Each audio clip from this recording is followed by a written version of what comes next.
Hello friends, सफल steps के online platform पे आप सबका एक बार फिर स्वागत है।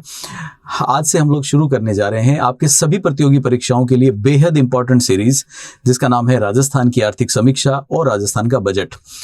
आज क्योंकि हमारी पहली क्लास है, इसलिए हम लोग बजट से स्टार्ट करेंगे और बजट को कंप्लीट करने के बाद हम लोग आर्थिक समीक्षा की सीरीज को चालू रखेंगे जब तक ये कंप्लीट ना हो जाए। आर्थिक समीक्षा को बहुत अच्छे से पढ़ना जरूरी होता है, क्योंकि आप ये मान के चलिए कि जहां जहां पे आपके किसी भी कॉम्पिटिटिव एग्जाम में राजस्थान की अर्थव्यवस्था शब्द लिखा हुआ है, उसका मतलब है आर्थिक समीक्षा से आपके मेजर सवाल, बहुत सारे सवाल पूछे जाएंगे। या दूसरी भाषा में मैं ये कहूं कि आर्थिक समीक्षा के अलावा राजस्थान की अर्थव्यवस्था में सवाल बनते ही नहीं है।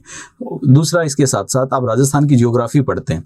राजस्थान की ज्योग्राफी राजस्थान की हर कंपटीशन का हिस्सा है और उस राजस्थान की ज्योग्राफी में बहुत सारे सवाल इस सर्वे से, इस समीक्षा से जुड़े हुए होते हैं।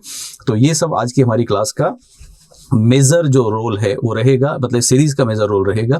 क्लासेस हम आपको डेली इवनिंग में प्रोवाइड किया करेंगे और बजट में बहुत ज़्यादा इंपॉर्टेंट चीज़ें या बहुत ज़्यादा इंपॉर्टेंट चेंजेस नहीं हैं हमारे लिए जिनको हम बहुत ज़्यादा डिटेल में याद करें, क्योंकि कुछ क्या होता है, एक तरह से यूँ समझें आदर्शवादी बातें या घोषणाएं इस किस्म की चीज़ें होती हैं जिनसे ज़्यादा सवाल नहीं आते, लेकिन उनमें से जो मुख्य योजनाएं आएंगी, नई स्कीम्स आएंगी, वो हमें ध्यान रखनी है। यूँ समझें मेरी बात को, जैसे मान लो कि मुख्यमंत्री साहब ने भाषण देते समय ये कहा कि हम SMS हॉस्पिटल में 4 नए कमरे बनवा देंगे। हमारे एग्जाम में कोई नहीं पूछने वाला कि SMS में कितने कमरे बनवाए। तो प्रैक्टिकली हमें बजट पढ़ते समय थोड़ा सा समझदार होना पड़ता है कि एग्जाम के काम की चीज कौन सी है। तो मैं आपको वो सारी बातें नहीं बताऊंगा जो बजट में छपी है, हम सिर्फ वही बात करेंगे जो एग्जाम के लिए रेलेवेंट है। यहां भी कुछ चीजें इरेलेवेंट लगेंगी तो मैं बोल दूंगा कि इसका एग्जाम के लिए कोई रेलेवेंस नहीं है, तो थोड़ा समझदार यहां पे बनना पड़ेगा। समीक्षा जब हम पढ़ेंगे तो उसको थॉरली पढ़ेंगे, सो दैट कि कोई भी चीज ऐसी ना छूटे जिसमें से एग्जाम में प्रश्न बन सकता है।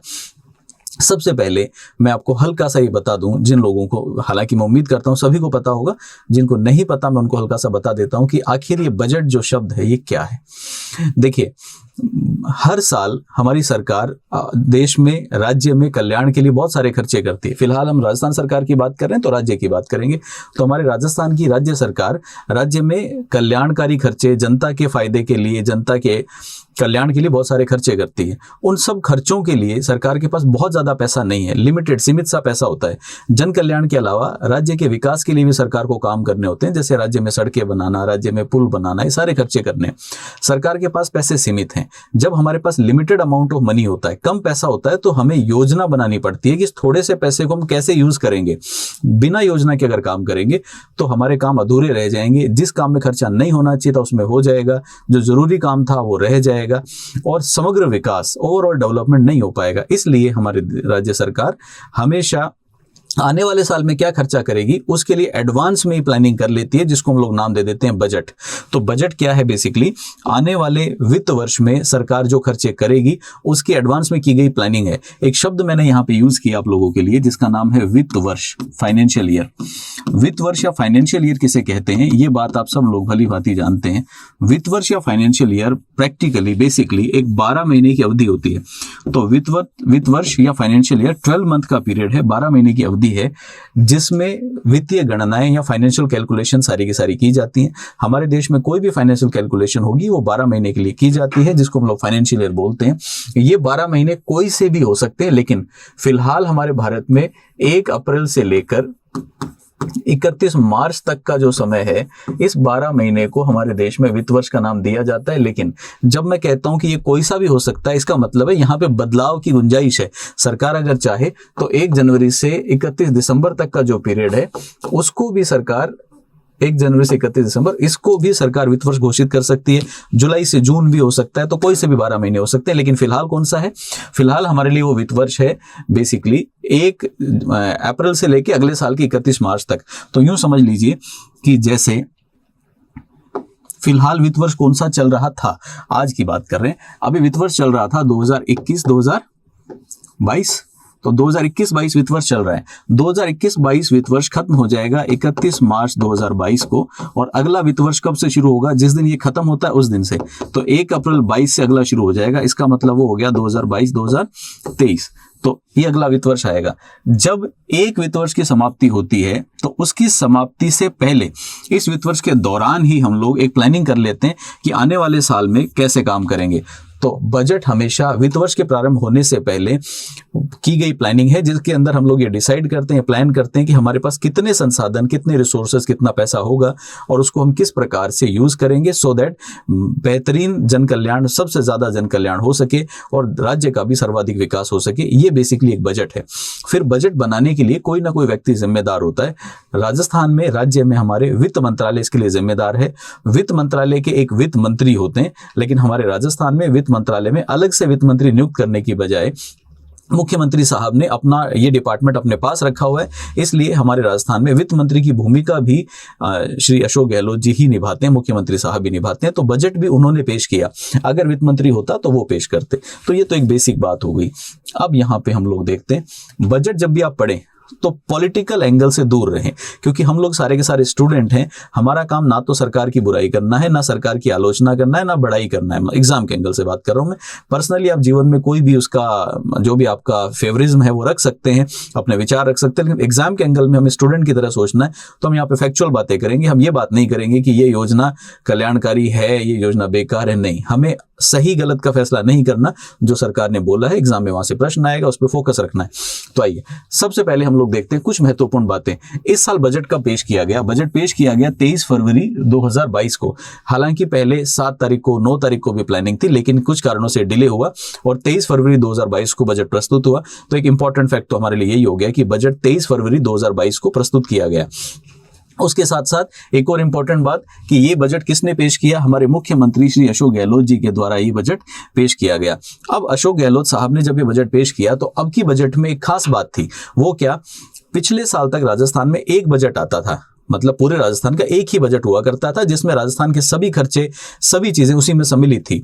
अब की बार राजस्थान में बजट के 2 टुकड़े कर दिए गए। एक राजस्थान का आम बजट या राजस्थान का सामान्य बजट बना, जनरल बजट बना, और एक और बजट हमने अलग कर दिया जिसको हम लोगों ने नाम दिया कृषि बजट। तो इस बार कृषि का बजट अलग से आया। तो ये साल हमारे लिए लैंडमार्क हो गया। आगे से हमें हमेशा याद रखना पड़ेगा। कोई पूछेगा राजस्थान में पहला कृषि बजट कब प्रस्तुत किया गया, तो हम बोलेंगे कि ये परिपाटी तो इस साल शुरू की गई है। चलिए, तो गहलोत साहब ने जब पहला कृषि बजट पेश किया तो उन्होंने बताया कि देखिए मेरे कुछ अचीवमेंट हैं। अचीवमेंट क्या क्या हैं? उन्होंने बोला कि राजस्थान में पहला जेंडर बजट पेश किया गया था 2012-13 में। अब सवाल ये पैदा होता है कि जेंडर बजट क्या है, मैं उस पर आऊंगा अभी। तो पहला बजट पेश किया गया जेंडर बजट 2012-13 में। दूसरा, उन्होंने कहा कि मैंने राजस्थान में पहला पेपरलेस बजट पेश किया, वो मैंने किया 2021-22 में। और अब राजस्थान का पहला कृषि बजट 2022-23 के लिए वो भी मैं पेश कर रहा हूं। तो कहने का मतलब उन्होंने अपने 3 अचीवमेंट बताए। अब आपसे कोई पूछे, ये तीनों एग्जाम के प्रश्न बन सकते हैं। पहला प्रश्न क्या आ सकता है? राजस्थान में पहला जेंडर बजट कब पारित हुआ या कब प्रस्तुत हुआ? 2012-13 में। राजस्थान का पेपरलेस बजट पहला कब आया? 21-22 में। और राजस्थान में पहला कृषि बजट कब आया? 2022-23 के लिए। हमसे पूछेंगे ये बजट कौन लेके आया, तो ये बजट श्री अशोक गहलोत जी के द्वारा प्रस्तुत किए गए। तो इंपॉर्टेंट क्वेश्चन यहाँ से 4 निकल के आते हैं, ध्यान रखिएगा। अब एक इंपॉर्टेंट बात मैं आपको बताता हूं। सबसे पहला यहाँ पे सवाल आया कि जेंडर बजट पहला 12-13 में अशोक गहलोत साहब ने प्रस्तुत किया। आखिर ये जेंडर बजट है क्या? जब हम लोग बजट प्रस्तुत करते हैं तो बजट में हम लोग ये बताते हैं कि जन कल्याण के लिए हम कितने खर्चे करेंगे, जैसे शिक्षा पे कितना खर्चा करेंगे, स्वास्थ्य पे कितना खर्चा करेंगे, ये सारी बातें बताते हैं।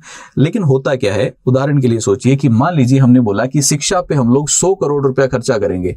तो अगर शिक्षा पे हम 100 करोड़ खर्च कर रहे हैं तो हम लोग ये चाहते हैं कि राजस्थान की पूरी जनता को इसका फायदा मिले, जिसके अंदर किसी जाति का, किसी लिंग का, किसी प्रकार का कोई भेदभाव ना हो। लेकिन वास्तविकता इससे हटके होती है। बाद में आपको पता चला कि स्त्री शिक्षा के लिए, बालिका शिक्षा के लिए ज्यादा पैसों की जरूरत थी, लेकिन बालिकाओं की शिक्षा के लिए प्रॉपर पैसा नहीं मिल पाया। ज्यादातर खर्चा जो है वो बच्चों की, लड़कों की शिक्षा में चला गया। इससे बालिकाओं की शिक्षा आज भी पिछड़ी हुई है। इसका मतलब दोनों लिंगों में समान विकास नहीं हो पा रहा है, एक लिंग पीछे छूट रहा है, एक जेंडर पीछे रह गया। सिमिलरली अगर सभी योजनाओं में ऐसा होने लगेगा तो कहीं ना कहीं एक ऐसा जेंडर जिसको विकास की ज्यादा जरूरत हो पीछे छूटता जाएगा। तो सरकार ऐसे में क्या करती है, एक जेंडर बजट बनाती है, जेंडर बेस्ड बजट बनाती है, जहां पे संसाधनों का आवंटन, रुपयों का आवंटन, पैसों का आवंटन लिंग आधार पे किया जाता है। तो हम ये देखते हैं कि जनसंख्या में दोनों लिंगों की जो पॉपुलेशन है वो कितनी है, कितनी % महिलाएं हैं, कितने % पुरुष हैं, उनको कितने विकास की जरूरत है, उसी हिसाब से हम लोग संसाधनों का आवंटन करते हैं, जिसको हम लोग जेंडर बेस्ड बजट बोलते हैं। हैं, तो ये 2012-13 में पहली बार किया गया। पेपरलेस बजट तो नाम से पता चल रहा है, ऐसा बजट जिसमें कागजों का प्रयोग ना हो। ये क्या समस्या है? आप ये जानते हैं कि धीरे धीरे डिजिटलाइजेशन का युग है, डिजिटल दुनिया होती जा रही है। जब दुनिया डिजिटल होगी तो सारे काम डिजिटल होंगे। सरकार डिजिटल को बढ़ावा देने की बात करती है, तो सरकार को सबसे पहले खुद को भी तो डिजिटल होना पड़ेगा। तो हमारी सरकार ने डिसाइड किया कि अब की बार हम लोग पेपर को डिजिटलाइज मोड में प्रस्तुत करेंगे। इसका मतलब हुआ कि पेपर मोबाइल के माध्यम से, टैब के माध्यम से एप्लीकेशन में देखा जाएगा, उसको कागज के प्रिंट आउट के रूप में नहीं दिया जाएगा। तो उसके दो कारण थे। पहला कारण था डिजिटल को बढ़ावा देना, और दूसरा एक और कारण था कि कोरोना उस समय आया हुआ था। तो कोरोना के कारण संक्रमण फैलने का खतरा था कि अगर एक ही कागज को कई लोग छुएंगे तो उससे संक्रमण फैल सकता है। तो इन दोनों चीजों के लिए हम लोगों ने बजट को दोनों चीजों के लिए पेपरलेस बना दिया, पेपरलेस बजट हो गया। कृषि बजट तो आप जानते हैं कि कृषि के विकास के लिए अगर अलग से योजनाएं अलग जगह लिखी जाएंगी, उसके लिए फंड का आवंटन अलग होगा, तो वो हमारे लिए कृषि बजट कहलाएगा। ये फैक्ट बेहद इंपॉर्टेंट है, इनको ध्यान रखिएगा। उसके बाद हम लोग चलते हैं आगे। अब हम बात करते हैं कि बजट में जो मुख्य घोषणाएं हुई हैं वो क्या क्या हैं। उन मुख्य घोषणाओं में मैं कुछ घोषणाओं के लिए आपको पहले से ही बता दूंगा कि इनको एग्जाम के एंगल से ज्यादा महत्व देने की जरूरत नहीं है, उनको आप छोड़ सकते हैं, क्योंकि एग्जामिनर का माइंडसेट समझना भी जरूरी है कि एग्जामिनर क्या पूछता है। अब मेरी बात ध्यान से सुनिएगा, अगर आप समझदार हैं तो आपको समझ में आएगी। एग्जामिनर ये नहीं चाहता है कि आप सब कुछ रट के आएं। एग्जामिनर चाहता है कि बाजार में, अर्थव्यवस्था में, देश में, राज्य में जो बड़ी घटनाएं हो रही हैं उनके प्रति आपको जागरूकता हो, आपको सामान्य ज्ञान हो। ये नहीं चाहिए कि आपने एक एक चीज रट रखी कि राजस्थान में इस जगह सड़क 3 किलोमीटर बनी, उधर 4 किलोमीटर बनी। क्या प्रैक्टिकली याद करना संभव है? राजस्थान इतना बड़ा है, इतनी सारी सड़कें बनी होंगी, उन पे अलग अलग पैसे लगे होंगे, नहीं। तो कहीं ना कहीं आपको थोड़ा समझदार होना पड़ेगा। उस समझदारी को मेरे साथ बनाए रखिए और हम लोग उसी हिसाब से बात करेंगे। सबसे पहले बात आती है कोरोना काल की। कोरोना के कारण आप जानते हैं कि लोगों की नौकरियां चली गई, लोग बेरोजगार हो गए, जिससे आजीविका पे संकट पैदा हो गया। इस आजीविका के संकट को दूर करने के लिए राज्य सरकार कुछ नई घोषणाएं इस साल लेके आई। तो देखिए वो क्या है। कोरोना के कारण आजीविका का जो संकट है उसको मिटाने और जनता को आर्थिक सहायता देने के लिए कुछ नए नए काम किए गए। बहुत इंपॉर्टेंट काम है, याद कर लीजिएगा। इंदिरा गांधी शहरी रोजगार गारंटी योजना। आप सभी लोगों ने मनरेगा का नाम सुना है। महात्मा गांधी नरेगा या मनरेगा योजना सबने सुनी है, जिसके तहत ग्रामीण क्षेत्र में रहने वाले परिवारों को आय की सुरक्षा दी जाती है, उनको रोजगार की गारंटी दी जाती है। लेकिन शहरी क्षेत्र में रहने वाले परिवारों के लिए ऐसी कोई योजना नहीं थी। महात्मा गांधी नरेगा वैसे भी आप जानते हैं केंद्र सरकार की योजना है। तो राज्य सरकार इस बार एक नई योजना लेके आई जिसका नाम रखा इंदिरा गांधी शहरी रोजगार गारंटी योजना। इसमें जो भी परिवार शहरी क्षेत्र में रहते हैं उन लोगों को रोजगार की गारंटी दी जाएगी और 100 दिन के रोजगार की उनको प्रॉमिस हमने कर दिया। रोजगार मांगने पे मिलेगा। मांगने पे मिलने का मतलब है कोई आके क्लेम करेगा कि भी मुझे रोजगार दो, तो हम उसको 100 दिन का रोजगार देंगे। याद रखिएगा, प्रति व्यक्ति नहीं है, प्रति परिवार है ये। तो इंपॉर्टेंट फैक्ट है। अब ये योजना जैसे सरकार डिटेल में घोषित करेगी, अभी तो घोषणा है, जब योजना आएगी तो हम उसको और डिटेल में पढ़ लेंगे। तो फिलहाल याद कर लीजिए कि एक नई योजना इंपॉर्टेंट है शहरी क्षेत्र के रोजगार के लिए। और इसमें अनुमानित व्यय कितना है? 800 करोड़। अनुमानित व्यय अगर आपको याद रहे तो अच्छी बात है, अनुमानित व्यय याद ना भी रहे तो ऑब्जेक्टिव टाइप क्वेश्चन के लिए तो यही काफी है। लेकिन कभी कभी हमारा 2 नंबर का, 5 नंबर का डिस्क्रिप्टिव क्वेश्चन आता है कई एग्जाम्स में, जहां डिस्क्रिप्टिव क्वेश्चन आए और आपसे पूछ ले कि शहरी क्षेत्र रोजगार योजना क्या है, तो वहां पे हमें यह फैक्ट लिखने में काम आता है कि हाँ, इसके अंदर लगभग 800 करोड़ रुपए का खर्चा प्रस्तावित है। उसके बाद अगली चीज जो आई उसका नाम था महात्मा गांधी नरेगा योजना।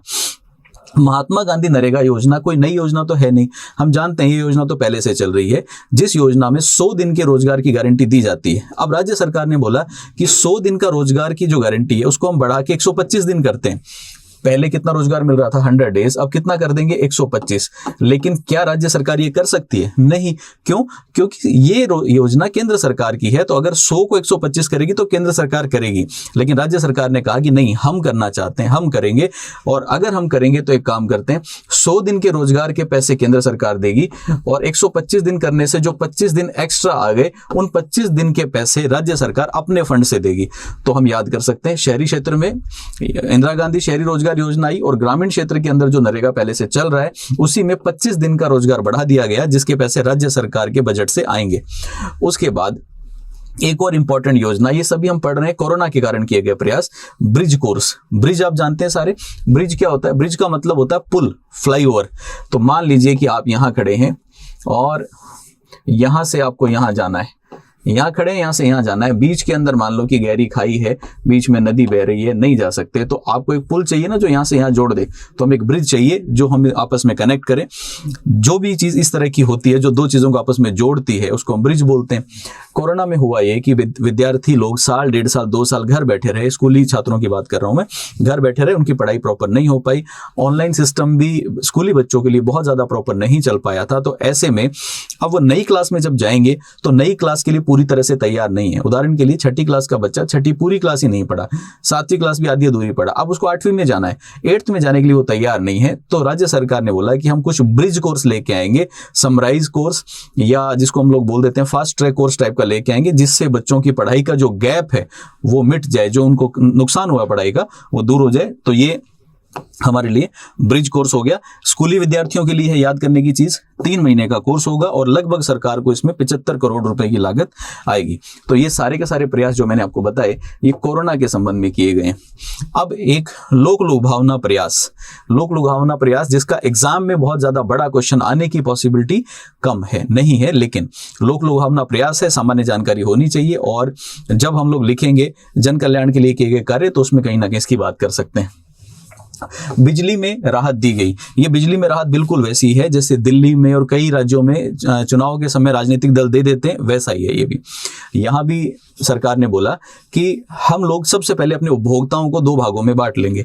2 प्रकार के उपभोक्ता कौन से? पहले वो उपभोक्ता जिनका महीने का बिजली कंजम्पशन 100 यूनिट से ज्यादा नहीं होता, तो आपके घर में अगर 100 यूनिट से ज्यादा बिजली कंजम्पशन नहीं होता तो आप इस श्रेणी में आएंगे। दूसरे उपभोक्ता वो है जिनका 100 यूनिट से ज्यादा कंजम्पशन होता है। तो मान लीजिए कि मेरे घर का कंजम्पशन 600 यूनिट है, किसी का 800 है, किसी को 1200 है, तो हम सब कहाँ जाएंगे? 100 यूनिट से अधिक वालों में।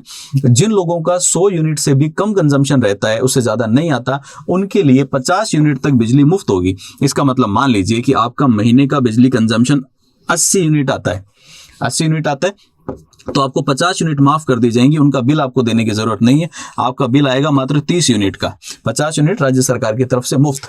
मान लीजिए कि आप ऐसे उपभोक्ता हैं जिनका महीने भर का बिल ही 50 यूनिट का आता है, तो 50 यूनिट आपके लिए माफ है। आपको कितना बिल आएगा? 0। तो ये हमारी एक योजना हो गई। दूसरा, ये तो छोटे ग्राहक हो गए, है ना, छोटे ग्राहक जिनका कंजम्पशन मामूली सा है।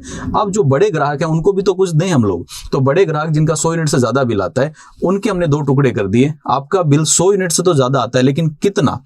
तो मान लीजिए कि आपका बिल आता है 500 यूनिट, आप बड़े ग्राहक हैं, 500 यूनिट बिल आता है, तो 500 यूनिट वालों के लिए हमने 2 काम किए। क्या क्या? सबसे पहले हम 500 में से 150 यूनिट अलग कर देंगे और 150 के बाद और जो यूनिट है वो अलग करेंगे। तो 500 में से 150 अलग की, उसके बाद अगली 150 अलग की और उसके बाद में बची यूनिट अलग। तो 500 में से 150 घटाई, 150 घटाई, 150, 300, 300 घटा दी तो कितनी बची? 200। तो 500 के हमने 3 टुकड़े कर लिए।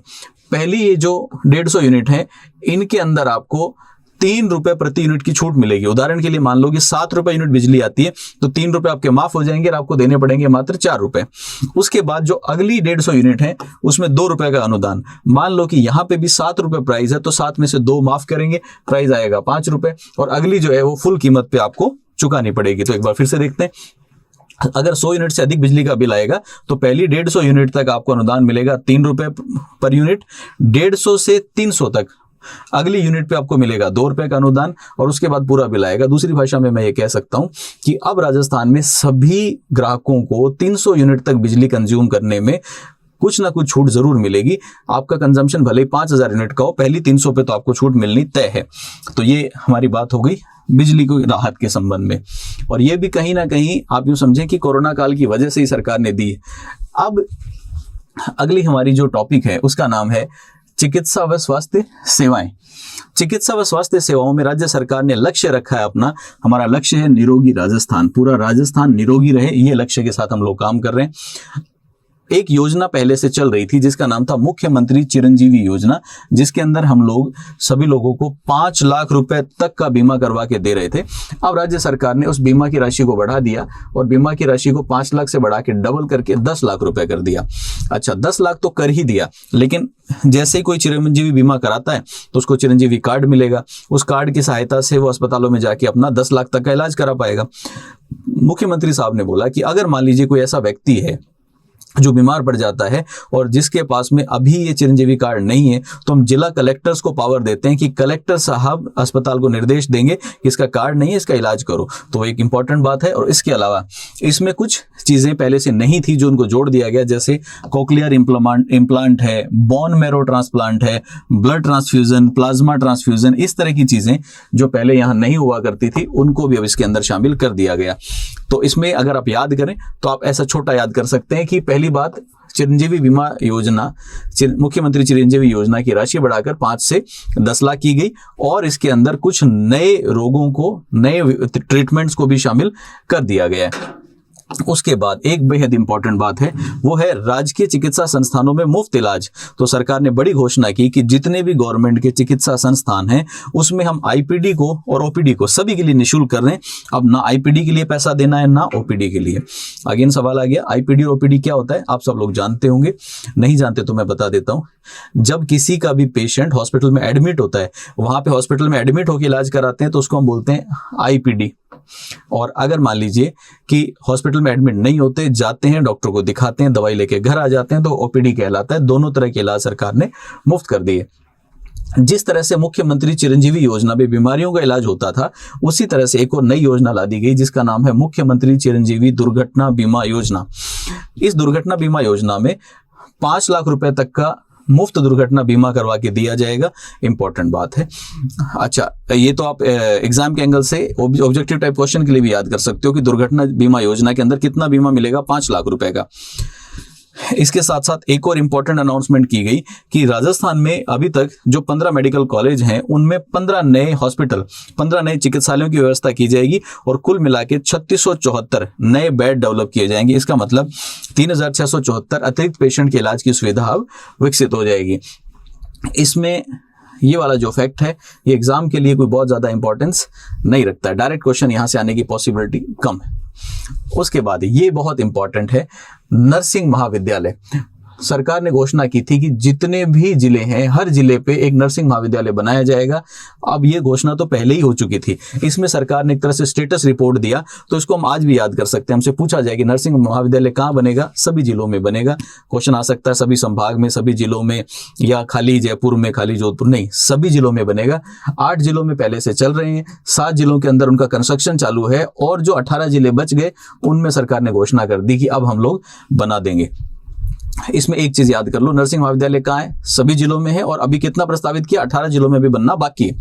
एसएमएस हॉस्पिटल में 5 नए डिपार्टमेंट बनाए हैं। इसको हम लोग इग्नोर कर सकते हैं कि एसएमएस हॉस्पिटल में 5 नए डिपार्टमेंट बनाए। मॉडर्न इलाज की सुविधाएं जैसे कि रोबोटिक इलाज और वो सब, उनके लिए मॉड्यूलर ऑपरेशन थिएटर सब विकसित किए जा रहे हैं। एग्जाम के एंगल से इफेक्ट बहुत ज्यादा मायने नहीं रखता है। अब फिर से एक इंपॉर्टेंट फैक्ट हमारे लिए आ जाता है, जयपुर, जोधपुर, अजमेर और कोटा में 250 करोड़ रुपए की लागत से मेडिकल इंस्टीट्यूट बनेंगे नए। अब ये पूछा जा सकता है कि नया मेडिकल इंस्टीट्यूट कहां पे प्रस्तावित है? निम्न में से वहां पे नाम आता है, हमें याद कर लेना है। जयपुर में, जोधपुर में, अजमेर में और कोटा में। इसमें भी सरकार ने इसका सेग्रीगेशन या कैटेगराइजेशन किया। सरकार ने बोला कि जयपुर और जोधपुर में हम लोग न्यूरो साइंस से संबंधित मेडिकल कॉलेज बनाएंगे और मेडिकल इंस्टीट्यूट बनाएंगे, और कोटा और अजमेर में हम बनाएंगे शिशु और मातृत्व संबंधी इंस्टीट्यूट। तो याद कर सकते हैं। उसके बाद एक और सरकार ने घोषणा की, वो भी अगेन बहुत इंपॉर्टेंट नहीं है, चाहे तो याद कर सकते हैं, नहीं तो उसको इग्नोर कर सकते हैं। घोषणा क्या थी? सरकार ने बोला कि जितने भी अस्पताल जिला स्तर पे, उप स्तर पे, पीएचसी, ये सब हैं, इनमें भवन निर्माण के लिए हम लोग 60 करोड़ रुपए देने की 6,000 करोड़ रुपए देने की 60,000 रुपए करोड़ देने की घोषणा करते हैं, तो उसको इग्नोर कर सकते हैं। अब इतना इंपॉर्टेंट फैक्ट नहीं है। ये एक इंपॉर्टेंट बात है कि जितनी भी ग्राम पंचायत नवगठित हुई हैं उन सब के मुख्यालयों पे 1000 उप स्वास्थ्य केंद्र बनाए जाएंगे।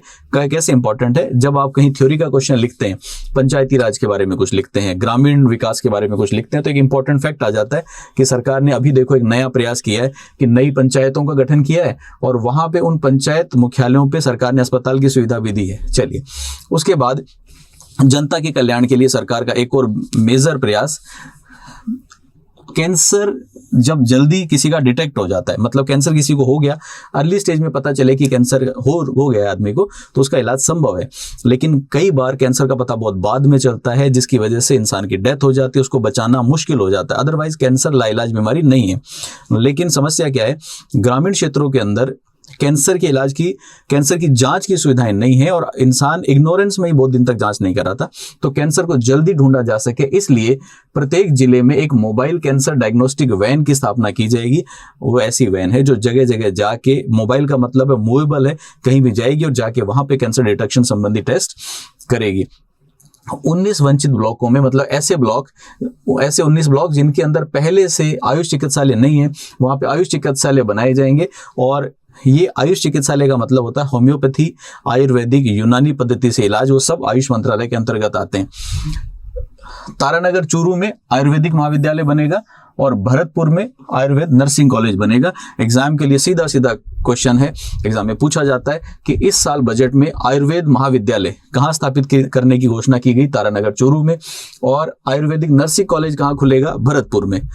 उसके बाद अगेन एक नया कॉन्सेप्ट है जिसका नाम है शुद्ध के लिए युद्ध। शुद्ध के लिए युद्ध तो सरकार पहले से शुरू कर चुकी है और इसका एम क्या है? इसका टारगेट है कि जनता को उच्च गुणवत्ता के प्रोडक्ट मिले, बिना मिलावट की चीजें मिलें, जनता के साथ धोखाधड़ी ना हो, जनता के स्वास्थ्य के साथ खिलवाड़ ना हो। इसके लिए सरकार शुद्ध के लिए युद्ध चलाती है, जिसके अंतर्गत जगह जगह छापामारी करके नकली प्रोडक्ट को पकड़ा जाता है और बहुत सारे प्रयास किए जाते हैं। तो इसी कड़ी में सरकार ने आगे कुछ नए सुझाव किए। शुद्ध के लिए युद्ध का लक्ष्य क्या है वो तो हम जानते हैं, प्रदेशवासियों को मिलावट रहित, गुणवत्तापूर्ण और शुद्ध खाद्य सामग्री उपलब्ध कराना। ठीक, अब इसको कंट्रोल करने के लिए, इसको ठीक से चलाने के लिए सरकार ने एक डायरेक्टरेट बना रखी है जिसका नाम है directorate of food and safety, खाद्य सुरक्षा निदेशालय। इस खाद्य सुरक्षा निदेशालय में 200 नए फूड सिक्योरिटी ऑफिसर्स की नियुक्ति का प्रावधान है। इसका मतलब है कि सरकार खाद्य सुरक्षा को स्ट्रॉन्ग करना चाहती है, 200 नए पद सृजित करेगी। ये जनरल इंटरेस्ट की बात है कि नए फूड सिक्योरिटी ऑफिसर भर्ती होंगे, अदरवाइज एग्जाम के लिए इस 200 भर्ती को कोई नहीं पूछने वाला है। उसके बाद ये एक इंपॉर्टेंट फैक्ट हो सकता है कि 7 नए, पूर्व में जो 7 है उनके अतिरिक्त 10 नए मोबाइल फूड सिक्योरिटी वैन सरकार चालू करेगी। अगेन ये भी फूड सिक्योरिटी वाला तो आप पूरा माने कि ये दोनों फैक्ट एग्जाम के लिए बेहद रेलेवेंट, बहुत ज्यादा रेलेवेंट नहीं रखते हैं, बहुत ज्यादा रेलेवेंसी नहीं है इनकी। यहाँ पे फिर कुछ इंपॉर्टेंट बातें आ जाती हैं सड़क सुरक्षा के बारे में, रोड सेफ्टी के बारे में। रोड सेफ्टी या सड़क सुरक्षा एक अहम मुद्दा है। जब जब सड़क पे एक्सीडेंट हम लोग देखते हैं तो हर साल कई निर्दोष लोगों की जान सड़क पे एक्सीडेंट में चली जाती है। सरकार नहीं चाहती कि किसी के साथ ऐसा हो, क्योंकि ऐसा होने पे सरकार की भी जिम्मेदारी बनती है कि जिन परिवारों का एक कमाने वाला चला गया, सरकार उनको संबल दे, सहायता दे। इसलिए सरकार ने इस संबंध में प्रयास करने का सोचा। हालांकि सरकार पहले से ही प्रयास कर रही है, लेकिन अब की बार कुछ इंपॉर्टेंट चीज हुई। सरकार ने बोला कि एक तो हम लोग रोड सेफ्टी अधिनियम लाएंगे। अभी सरकार लाई नहीं है, लेकिन हमसे कोई प्रश्न पूछे सड़क सुरक्षा के संबंध में राजस्थान में क्या किया जा रहा है, तो हम लोग बोलेंगे कि राजस्थान में रोड सेफ्टी एक्ट लाया जा रहा है, तो एक नया कानून लाया जाएगा। इसके साथ साथ राजस्थान में एक नए प्राधिकरण, नई अथॉरिटी का गठन किया जा रहा है जिसका नाम है राजस्थान पब्लिक ट्रांसपोर्ट अथॉरिटी। इसका गठन किया जाएगा। इसके अलावा HCM रीपा क्या है?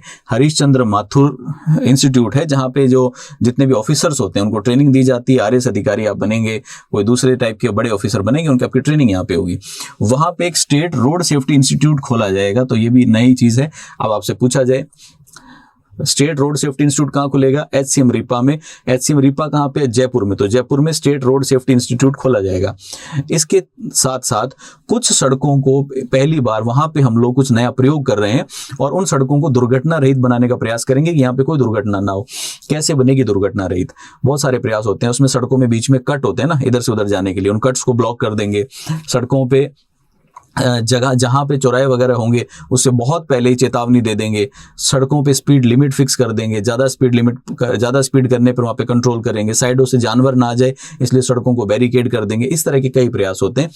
तो इस परियोजना के तहत शाहपुरा से अजमेर, बरबिलाड़ा जोधपुर और सीकर से बीकानेर, इन 3 चीजों पे पायलट प्रोजेक्ट चलाया जाएगा। 3 रास्तों पे पायलट प्रोजेक्ट का मतलब होता है ट्रायल बेसिस चलेगा। यहाँ पे सफल हो गया तो बाकी जगह लागू करेंगे, फेल हो गया तो छोड़ देंगे। चलिए, तो ये रोड सेफ्टी प्रयास है जिसमें से ये पहले 3 पॉइंट आपके लिए इंपॉर्टेंट है। उसके बाद फिर बात आती है शिक्षा और खेल की।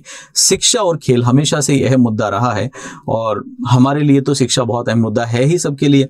तो इसमें बहुत सारे फैक्ट हैं। मैंने बहुत सारे फैक्ट्स को यहाँ पे कम करने की कोशिश भी की है, उसके बावजूद भी अगर मैं पूरा हटा देता तो आपको लगता है कि भाई शिक्षा में हमें कुछ बताया नहीं, तो इसलिए मैंने रख तो लिया। लेकिन एग्जाम के लिए सभी फैक्ट इंपॉर्टेंट नहीं होते हैं, कुछ एक बातें इंपॉर्टेंट है।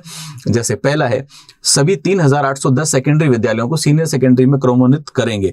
तो पहली बात तो आपको आज अपने आप ही सरकार ने एक ऑथेंटिक डाटा दे दिया कि राजस्थान में सेकेंडरी स्कूल कितने 3810, और अब वो सारे के सारे क्रमोन्नत हो जाएंगे, सब सीनियर सेकेंडरी हो जाएंगे, मतलब सब 10वीं से 12वीं तक के स्कूल अब बन जाएंगे।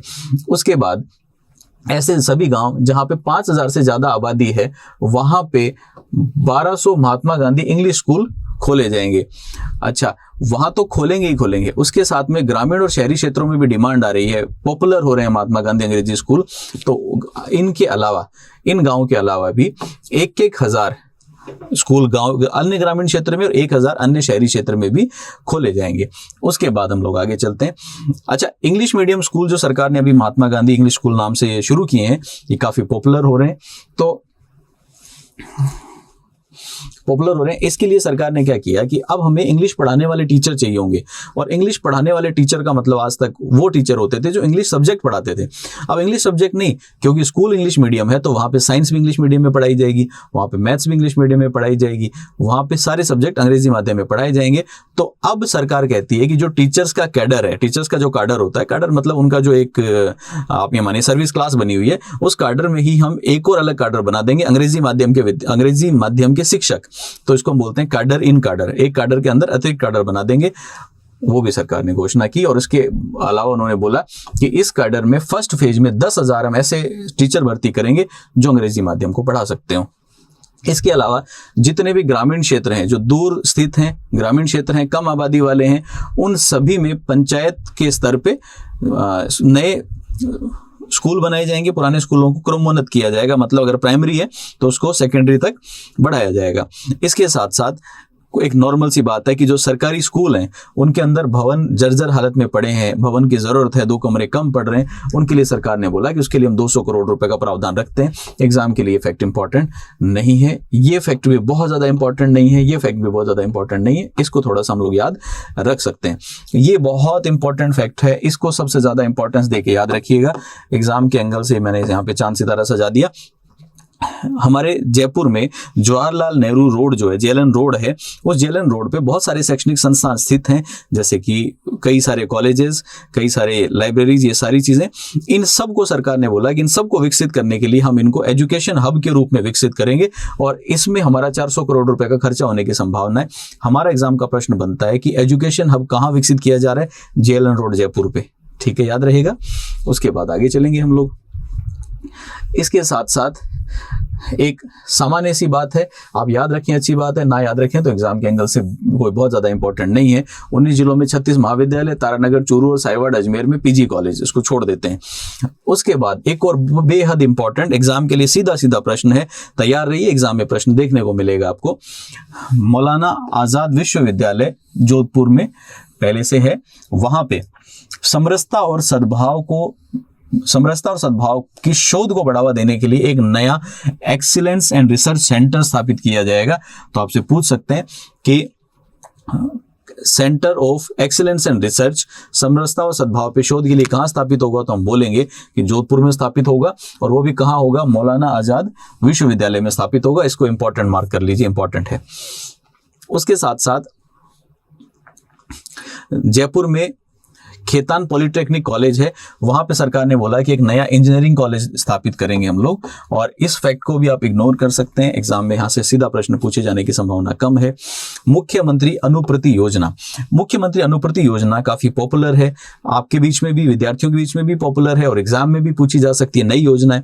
वहां पे थोड़ा सा परिवर्तन हुआ, उसको आप इंपॉर्टेंट मान सकते हैं, क्योंकि जब आपसे पूछा जाता है अनुप्रति योजना के बारे में बताइए, तो वहां भी अपडेटेड डाटा लिखेंगे, नहीं पूछा जाए ऑब्जेक्टिव टाइप क्वेश्चन है वहां भी करेंगे। मुख्यमंत्री अनुप्रति योजना में 15,000 विद्यार्थियों को शामिल किया जाएगा। पहले कितने थे? पहले 7,000 थे, तो सरकार ने संख्या डबल से भी ज्यादा कर दी। और इसके साथ साथ सरकार ने बोला कि ये तो हो गया कोचिंग योजना, हर जिले में हम लोग 50-50 लाख की लागत से वाचनालय स्थापित करेंगे, जिनका नाम होगा सावित्रीबाई फुले वाचनालय।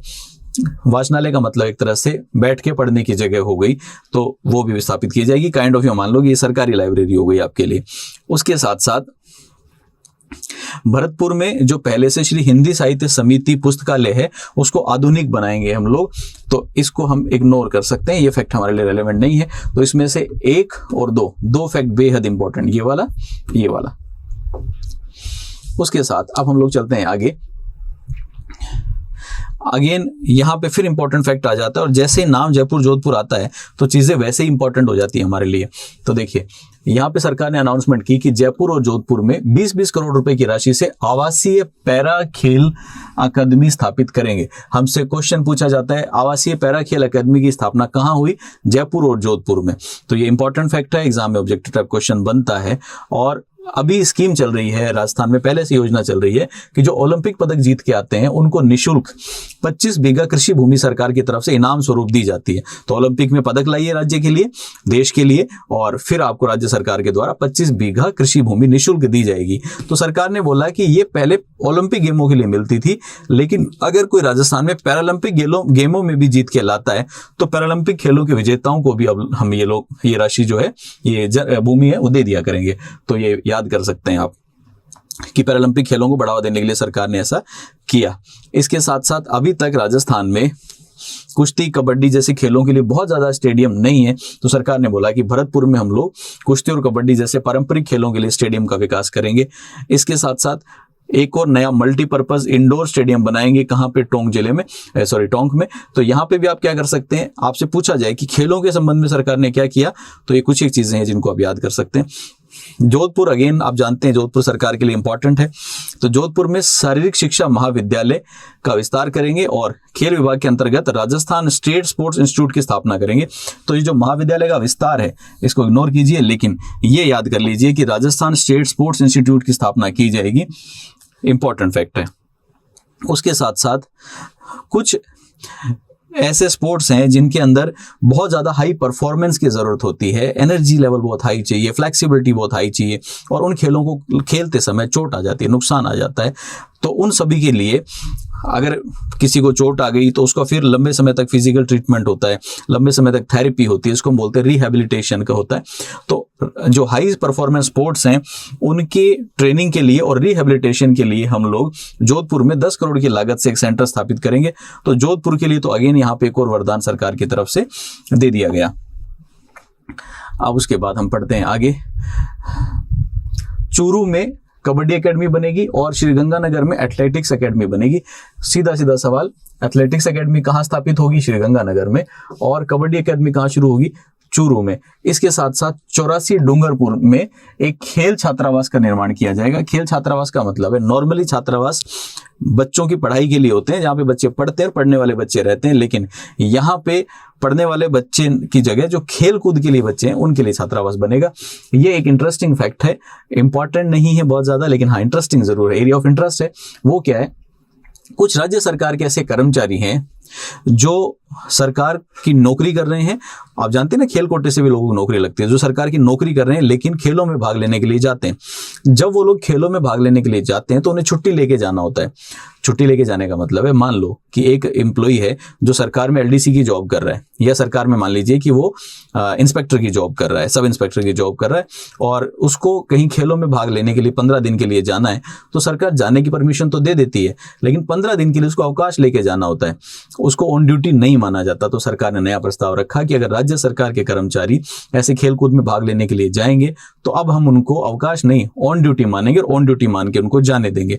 तो यहां तक की बात अगर हम लोग देखें तो इंपॉर्टेंट 5-7 फैक्ट्स हैं, उनको याद कर लें तो आपके लिए काफ़ी है। तो आज की क्लास को हम लोग यहीं रोकेंगे और जल्दी ही हम मिलेंगे अगले इसके सेशन के साथ में। अगले सेशन में और कुछ इंपॉर्टेंट बातें करेंगे। तब तक के लिए आप इसको पढ़ते रहिए, क्लास को ज़्यादा से ज़्यादा बच्चों के साथ शेयर कीजिए। और आर्थिक समीक्षा के लिए हम लोग बहुत मेहनत कर रहे हैं, तो आर्थिक समीक्षा बहुत बेहतरीन स्तर पर हम आपको करवाने का प्रयास करेंगे। उम्मीद है कि आप हमें इस मुहिम में सपोर्ट करेंगे। तो हम लोग जल्दी मिलते हैं अगली क्लास में। Thanks for watching. अगर हमारा कंटेंट आपको पसंद आता है तो हमारे चैनल को लाइक कीजिए, शेयर कीजिए और ज़्यादा से ज़्यादा सब्सक्राइब भी कीजिए। Thank you.